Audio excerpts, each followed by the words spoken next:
esse tesouro em vasos de barro, para que a excelência do poder seja de Deus e não de nós. Em tudo somos atribulados, mas não angustiados, perplexos, mas não desanimados, perseguidos, mas não desamparados, abatidos, mas não destruídos. Você vê que tem um lado difícil de ser vaso, atribulado, angustiado, mas olha, você não vai ficar do mesmo jeito. Atribulados, mas não angustiados, perplexos, mas não desanimados, perseguidos, mas não desamparados, abatidos, mas nunca em tempo e em hipótese nenhuma destruídos. O teu Pai está cuidando de você. Os versículos seguintes falam sobre a vida de Deus em nós, desse mesmo texto de Coríntios 4, sobre a vida de Jesus dando sentido e sobressaindo da nossa vida. E isso é transbordar do Espírito Santo. Ter a vida de Deus em nós é transbordar, é ser cheio do Espírito Santo. E sim, ser cheio do Espírito Santo é falar em línguas, é sentir a presença de Deus, é pular, é saltar, é rodar. Isso é estar cheio do Espírito Santo. A gente viu aqui o irmão que rodou, que pulou. Tem um irmão aqui, o irmão do culto, que é o mais animado do culto inteiro. E tá certo, você não sabe o que Deus fez por ele, é por isso que ele adora desse jeito. Às vezes a gente fica julgando, porque esse irmão, você não sabe de onde o Pai tirou ele, você não sabe os motivos que ele tem. Talvez você tenha os mesmos motivos, mas já está fazendo do mesmo jeito que ele está fazendo, então não julgue. Deixa ele rodar, deixa ele pular, deixa ele dar glória, deixa ele adorar, deixa ele transbordar.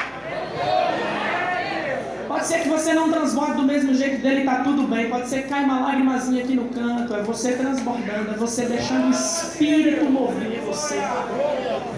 Estar cheio do Espírito Santo é falar em línguas estranhas. Nós, como bons pentecostais, cremos no poder do batismo com o Espírito Santo. E o texto que vocês escolheram, que está escrito em Atos 2 e 4, é justamente sobre essa visita do Espírito Santo. Jesus, quando foi, ele disse: olha, eu estou indo, mas eu vou mandar alguém no meu lugar. É o Espírito Santo. Ele vem, ele faz exatamente tudo que eu faço. Você vai poder conversar com ele, você vai poder falar com ele. Ele vai guiar vocês, ele vai revelar vocês, ele vai encher vocês da alegria dele. Então sim, ser cheio do Espírito Santo é todo esse manifestar, é todo esse glória a Deus, é toda essa aleluia que a gente dá. E a gente se enche tanto que a gente não consegue, a gente pula, a gente dá glória, a gente roda, né? Eu tento me conter que a minha escola em Pernambuco, Pastor Ailton, é pressão. A gente tem que aprender, e querendo ou não, o Espírito ele é sujeito a nós ali, a gente tenta, né? Que a nossa vontade é sair correndo assim, né? Dizendo: estou cheio de Deus, estou cheio de Deus, estou cheio de Deus, estou cheio de Deus. Mas ser cheio do Espírito Santo vai muito além disso. Ser cheio do Espírito Santo é ser cheio não só aqui, mas no seu dia a dia, onde você for. Alguém olhar para você e dizer: ali vai alguém que é cheio do Espírito Santo. Ser cheio do Espírito Santo, por exemplo, é ter o fruto do Espírito. E o que é o fruto do Espírito? Você sabe, eu não vou dizer todos eles, mas amor, paz, bondade, mansidão, domínio próprio. Ser cheio do Espírito Santo. Que às vezes é mais fácil, a gente está num ambiente lotado de adoração, então a gente consegue dar glória a Deus, a gente consegue. Mas e lá fora? Você consegue ser cheio do Espírito Santo a ponto de ter domínio próprio, a ponto de ter mansidão, a ponto de transbordar amor. Isso é ser cheio do Espírito Santo. Não é só um momento, não é só um culto, não é só uma hora, não. É onde você vai, o Espírito Santo te conduz, te guia, te mostra, te revela. E alguém olha para você e não resiste. Eu lembro que teve um tempo que eu comecei a dar aulas, no período da faculdade, um estágio, e eu sempre ficava muito tímida na sala. Eu era mais nova entre os professores mais antigos da sala, e eu chegava meio tímida e ficava calada, apesar de eu ser extremamente tagarela, mas eu ficava muito quietinha na sala dos professores na hora do intervalo. Falava uma outra coisa, trocava uma outra ideia, mas ficava quietinha. E eu lembro que um professor chegou para mim, um senhor já, e disse: olha, eu olho para você e sinto paz.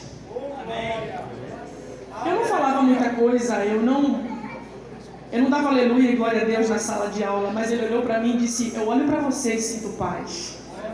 Eu não cantava na sala, eu não orava na sala, mas ele olhou para mim e disse: eu olho para você e sinto paz.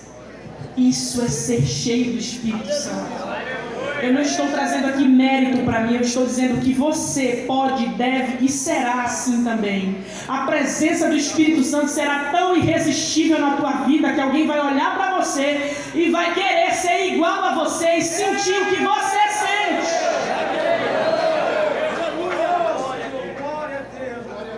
Ser cheio do Espírito Santo não é ser cheio por você ou pelo seu ego, por aquilo que você é capaz de fazer em Deus. Ser cheio do Espírito Santo não é só porque você vai impor as mãos, e é também para isso, não é só para impor as mãos e expulsar demônios, não é só sobre você, sobre a sua pessoa, na verdade não é sobre você, não é sobre a sua pessoa, é sobre aquilo que você faz com isso.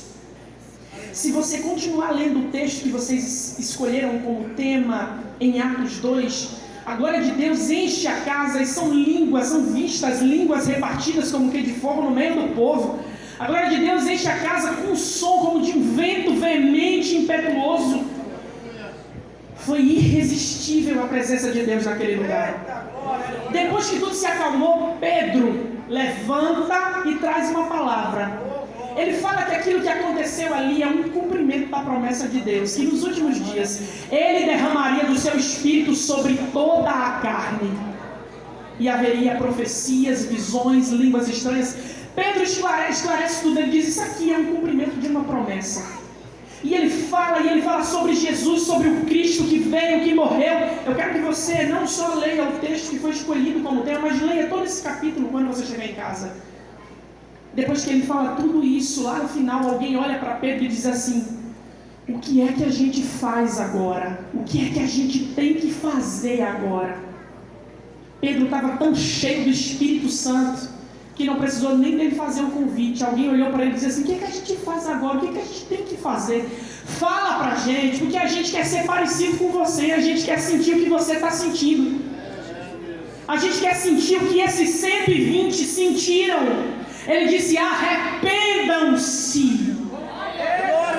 No mesmo dia, 3.000 almas aceitaram a Jesus. Então não foi só línguas estranhas, aleatórias, e poder e pulo, não. Alguém pregou para alguém e alguém trouxe mais vidas para o reino de Deus. Há um propósito em ser cheio. Não é só ser cheio, é o que você faz depois de cheio do Espírito Santo.